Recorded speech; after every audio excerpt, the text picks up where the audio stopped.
غرض و غایت کا مطلب ہے کہ ہم یہ حدیث کا علم کیوں حاصل کرتے ہیں۔ دیکھیں اس کی غرض ایک تو بہت آسان غرض ہے جو کہ ہر دینی علوم کے شروع کی غرض بتا دی جاتی ہے، وہ ہے الفوز بفلاح الدارین، دنیا جہان کی کامیابی کا حاصل کرنا۔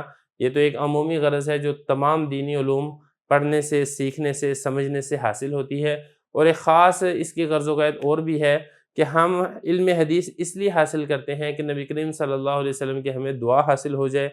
اصل میں حضور اکرم صلی اللہ علیہ وسلم نے دعا دی ہے، اب یہ دعا کون سی ہے، یہ دعا ذکر کی گئی ہے۔ آپ صلی اللہ علیہ وسلم نے ارشاد فرمایا، نَزَّرَ اللّٰهُ عَبْدًا سَمِعَ مَقَالَتِي فَوَعَاهَا وَأَدَّاهَا۔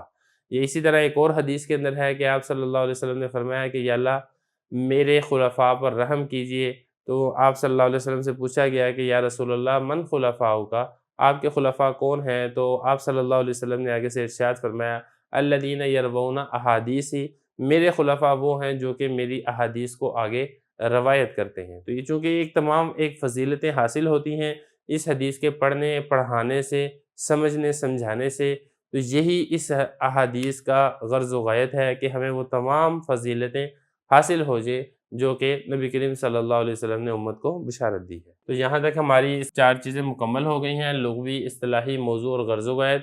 اگلے سبق سے انشاءاللہ انما الاعمال بالنیات حدیث کو شروع کیا جائے گا۔